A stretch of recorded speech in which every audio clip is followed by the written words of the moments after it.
Uh, really excited to bring you some training today. We're going to be talking about pre-workout. So I had a lot of people hit me up and ask me about pre-workout nutrition. So I figured, why don't we just distill a little training for you guys, so we can actually get prepared for our nutrition and plan our nutrition for. So this is one of the things I think is really important, but it's often kind of focused on a little bit too much. Like, what is that combination that I should be doing perform workouts the best. And we'll talk about what that looks like. But I think one thing that's really important, really reinforce the other things that we should be doing nutrition, really going to actually help us be our best selves and show up on workout day to be able to perform. Okay, so talk about all things, pre-workout nutrition, why it's important, what it does to our body. Um, talk about the actual macronutrients and what quantities we're taking them. Also, we'll talk about timing and then how it relates to not only the open, so that single WOD doing, then also how it relates to a day of competition where we will be doing 3 to 4 workouts across the day. So yeah, without further ado, let's just get into it. Cool. So this is kind of the start of the open prep nutrition guide. Really hoping to kind of take all the guesswork out of the nutrition for you and really think about how can we actually change your nutrition for a workout. Now, as you know, with CrossFit, there's all kinds of different workouts you could be doing. You could be doing a 3 minute Fran type workout. You could be doing a 40-minute EMOM. Of course, in competition and in the open, you're not likely to see a 40-minute workout, but you're probably not likely to see a 3 minute workout either. They usually fall somewhere between that 6, 7, up to 15, 16 minute type workout. So those are usually pretty quick. And I will say that the shorter the workout it is, the less important. I would say the less important. That's not a good choice of word. The less like kind of crucial it is to get that specific nutrition leading up to that, because your body's already going to be filled with stuff. Now, if you're malnourished, nourished, that's a different situation. But if you have like a balanced diet, great that you're always kind of hitting your goals with, you're always following your macros, things like that. It's not going to be as important because you're hitting that foundation. You might get a little bit of a boost when it comes to pre-workout nutrition, but if you're severely malnourished, then this is but where nutrition really kind of plays a role in your workout is going to be the intra nutrition longer WOD. Like the longer and more intense the WOD is, the more important it actually is to have some sort of pre-workout or pre-WOD nutrition, or even intra-WOD nutrition where you're taking in some sort of nutrient throughout the workout. So it's really important for someone like marathon runners to have some sort of the eating gels that they have. That's kind of what I'm talking about there. But in terms of like a 3 minute Fran workout, obviously you're not going to be stopping to hydrate or anything like that. You're just going to go for it. So it's important to have all of that laid out beforehand, not worry about intro workouts or strictly just. Um, so I will call out here because I'm going to mention this several times throughout the training. Context matters for all of it.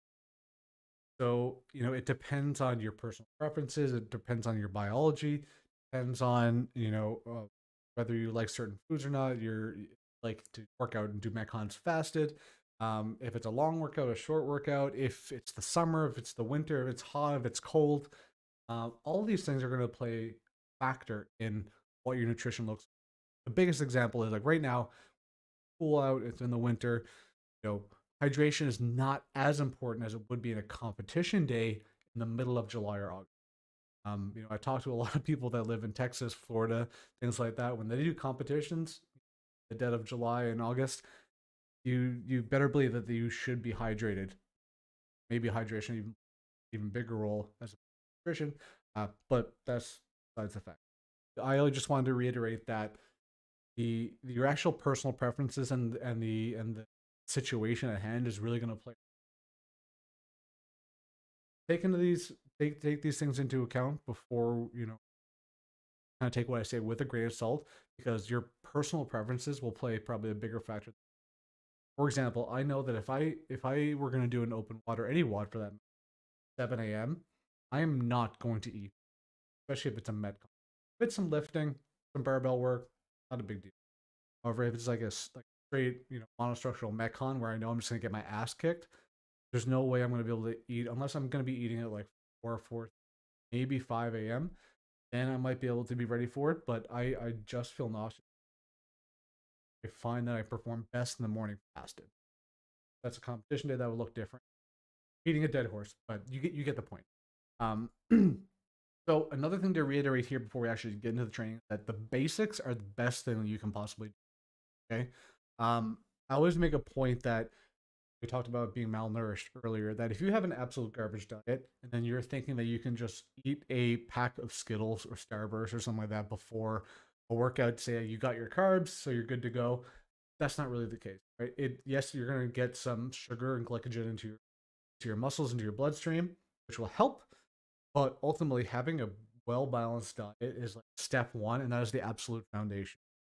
Think about having that first before we start worrying about nutrition timing, PreWOD nutrition, getting the IGI type carbs in, all that kind of stuff. Let's worry about the basics. So there's not going to be any kind of magic, you know, combination of foods or anything. Just going to accelerate your performance or your scores. Um, but you will find that if you do hit the right combination, you're going to unlock your capacity and able to do what you feel like you should. You're not going to feel sluggish.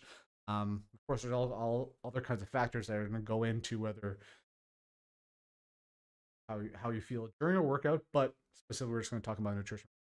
Um, so the last thing before we dive in, just a little bit of housekeeping here, kinda. So we have to think about what we're trying to achieve, right?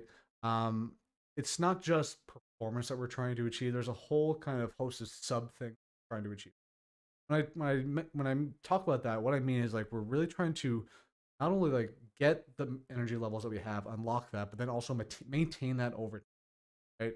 Want to boost performance, want to stay hydrated, want to repair muscle damage, want to recover as quickly as possible, and that is especially important on competition days with the open. Not a huge deal because you're going to be waiting 5 6 days again, unless you do them side by side. But typically, if you're going to do it on the same day as announcement, you're going to be waiting a week. But still, it's important to recover quickly to make sure that we can work on workouts. And you also even want to think about building muscle. Like CrossFit is great. It's hard to say make this claim totally definitively, but CrossFit is good at building muscle. But once you get to a point where you're doing metcons, it's really hard to build muscle because CrossFit is kind of like catabolic because of, the body is like, oh, you're doing so much moving around.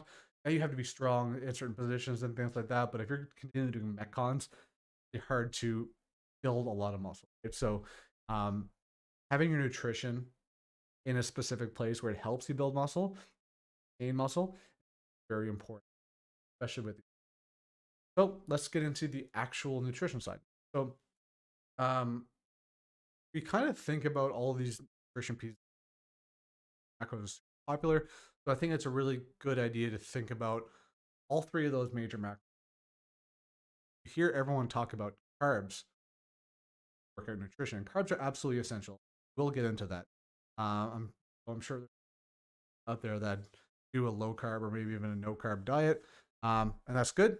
You absolutely don't need carbs to perform if you're used to performing without them.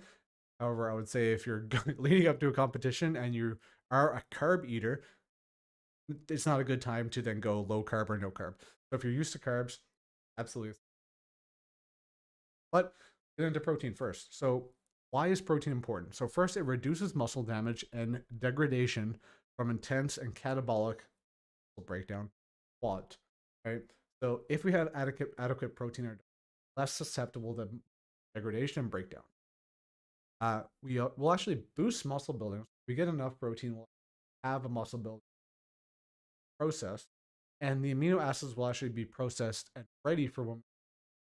Think about instead of like a post workout window type thing, is like you actually have the free floating amino acids in your body ready to do their job.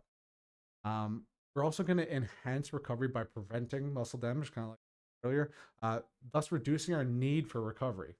Okay, So the less recovery than we need, the faster we will recover for the next workout. Um, so protein is kind of like I always say it's more of like a longevity or like staying consistent with our goals. It might not help you right in the moment for this task, but in terms of thinking like, okay, what's next? Protein is super important because it's going to be helping you recover, build muscle, get stronger.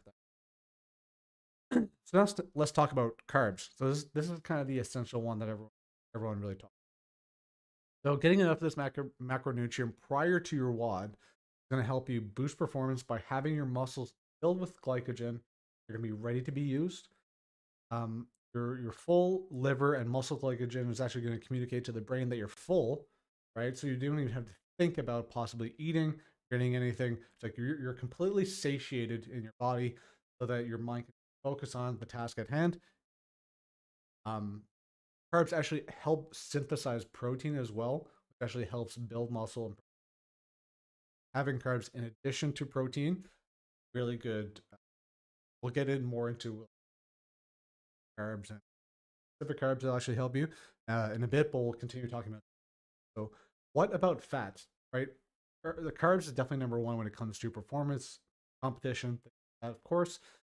And some people may think about protein, but no one really thinks about it. Because they're not essential when it comes to performance, recovery. They are, but it's more of an abstract way. So you're not getting an initial benefit by eating a bunch of fat. It's just caloric dense stuff. Not really that important to the process. However, having fats on that day can actually help slow down your digestion, which will help balance out your blood glucose. So if you think about having like a high GI or high glycemic index type carb, like a candy that's really going to spike your blood sugar that gets into the bloodstream immediately. Um, Something like fats is to help take those spikes that really high, that peak, and that valley, and then balance them. You have more of a straight, consistent line for your blood sugar.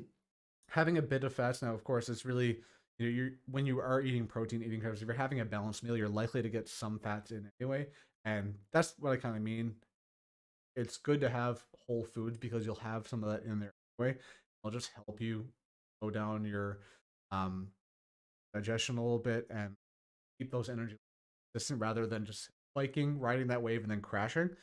Um, and it's just good to have fat for overall health. And so it's not really a good WOD macro, but in terms of just your overall health and being generally healthy and ready, it's good to have it in your. So, for example, if you're going to have a evening WOD, I wouldn't say then like just carb load all day and up until the workout. No, it's like okay, you can have your normal day. Maybe we'll consider a more carb dense, protein focused type meal an hour before workout. But the rest of the day, the day, hours leading up to that, you should still eat what you typically eat, in taking your fats and things like that. It's still important to have. It just might not impact your.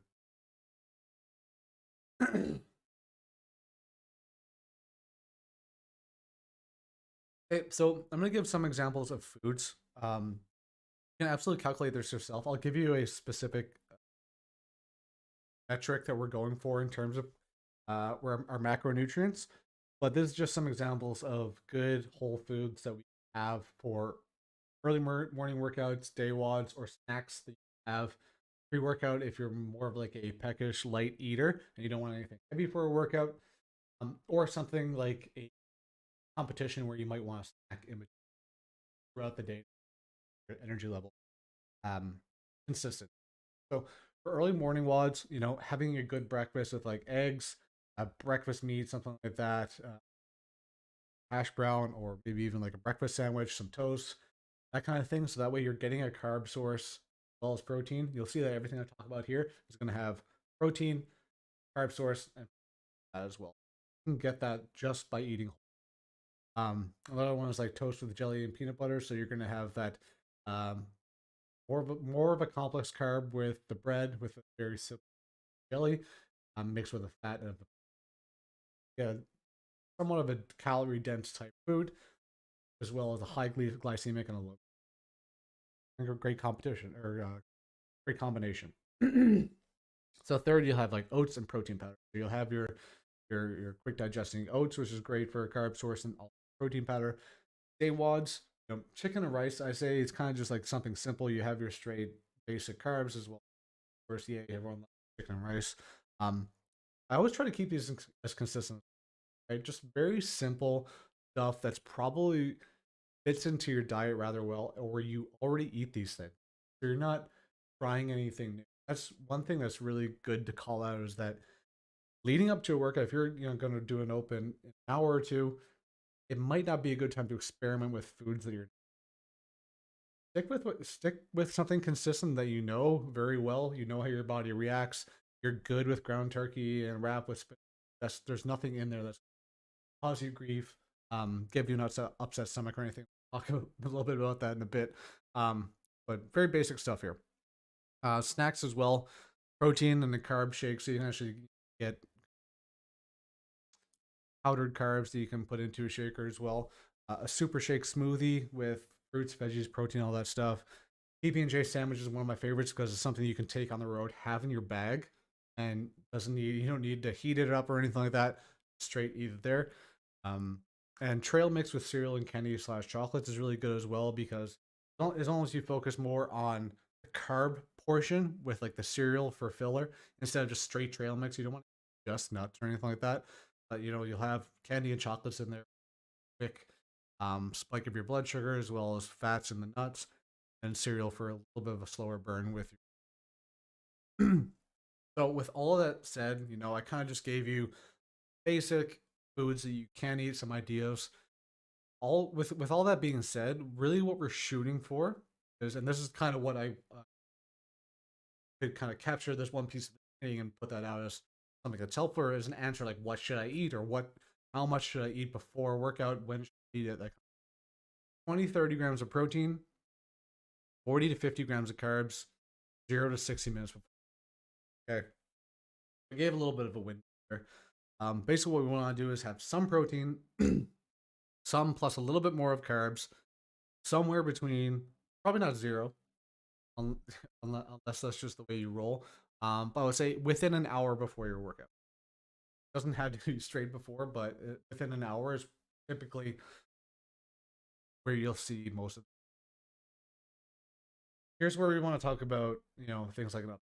So for me, again, I mentioned earlier that I in the mornings specifically, I can be a very nauseous, especially if I know that the workout is at con. Again, if it's a barbell, if I'm just lifting, I can eat and lift, no big deal. When it comes to a Metcon, I really have to be careful what I eat leading up to. Not only do I probably not want to eat, but if I do, it's gonna be very small, not a large meal. For example, if you are a person that is very has like a light stomach, you can't really stomach things at once. What you want to do is maybe half. Take half of this, do 15 to 30 grams of protein, um, or 20 to 30 grams of carb. Have that, see how you feel. If you still feel good, maybe up it. But other than that, keep it light. You know yourself better than anybody else. This is just a general rule of thumb. And perhaps maybe even think about doing it 90 minutes and maybe something very light 30. This is just an example of your personal preferences, your biology is. Um, so with that being said, just take that in reading the rest of this guide. So when it comes to timing, the best thing about the open is that you're gonna have time to prepare. Unless you plan to do some sort of workout on release. So as soon as you find out we're doing it, you probably gonna have time to plan. So you can look at the workout, say, oh well, it's a 10 burpees over bar, it's gonna be some muscle ups, it's gonna be a lot of moving around. You probably should be very careful about peaks, there's a lot of ups and downs, things like that, but it's a very high intent energy workout, so I really want to make sure that I'm prepared for it. So if you think that 1 hour before the workout is a little bit, or before the workout is a little bit too soon to ingest carbs, think about possibly extending that time back to like 2 hours, 2 to 3 hours, and have double, maybe a little bit more. Um, this is, again, I hate to beat a dead horse here, but where the personal preference comes into effect, and you really have to make sure that you're not about to step on the floor to do the workout, and you feel like, I don't know, it's gonna be like not a good time. You up that kind of stuck in your throat. Um, Maybe you kind of have that water belly feeling. Not a good way to go. With the open, not so bad because you can redo the workout. But again, we don't want to screw this up by fudging our nutrition.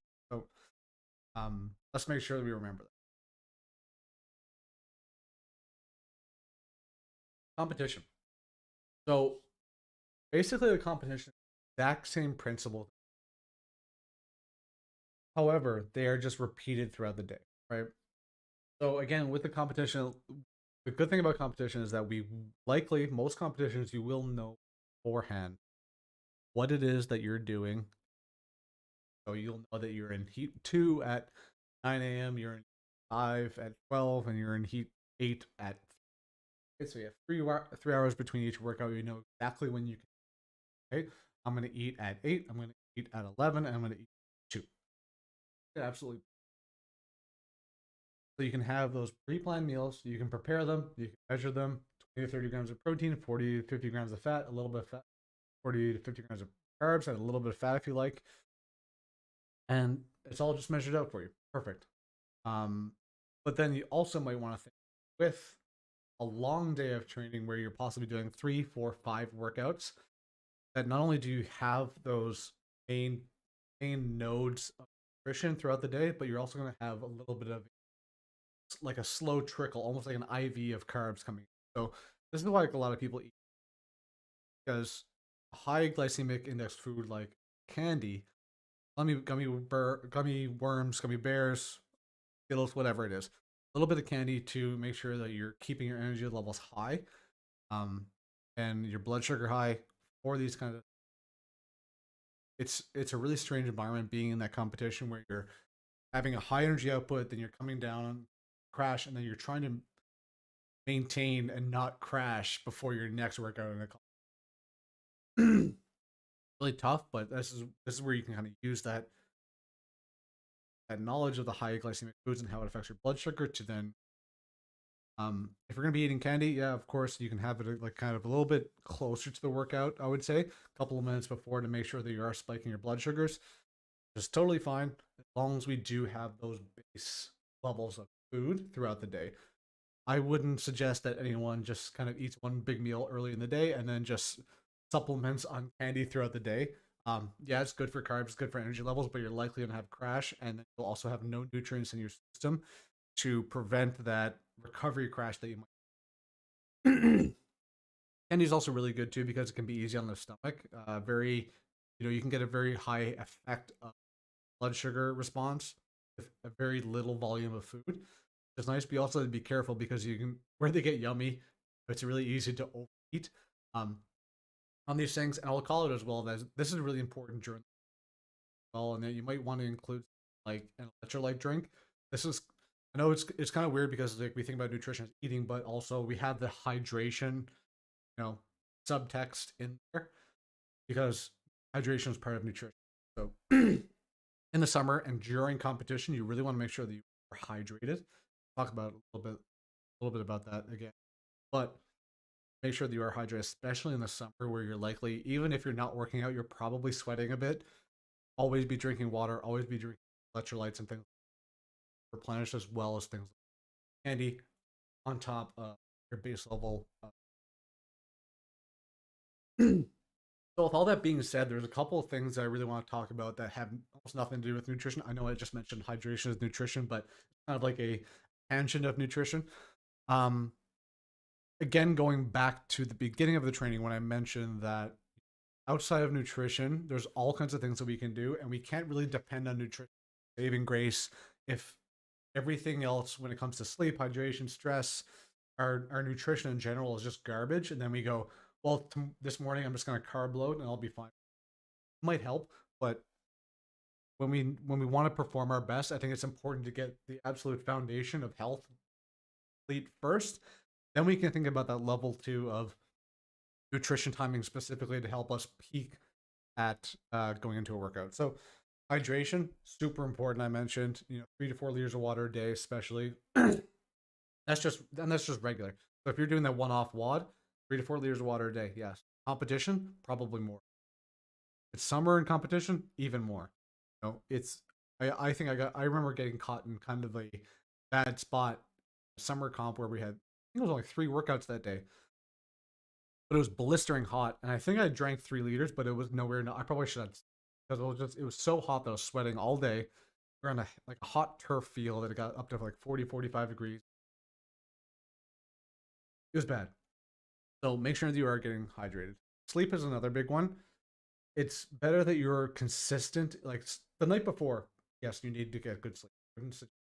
Later or anything like that, but it would be better for you to stay consistent in sleep leading up to the workout than to just have it trash all week and then the night before you get a good 7 to 9.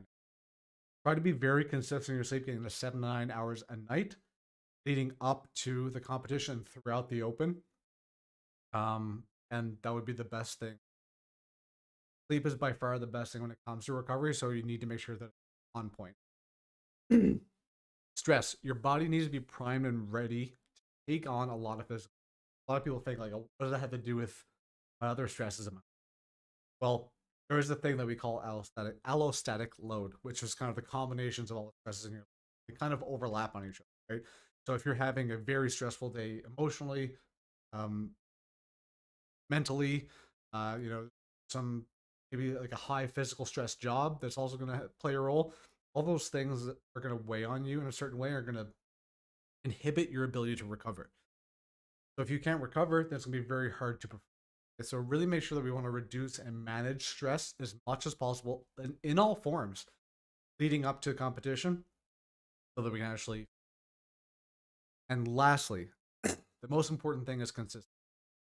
Being consistent in your diet, sleep, recovery is by far the best thing you can do for pre-WOD nutrition. Okay, I know it's kind of a cop out to say that, but I've already provided you with kind of the kind of what pre-WOD nutrition is like. However, I just don't. I really want to make sure that we're not relying on that as our some sort of saving grace leading up to a workout. That we can have shit sleep all week. We can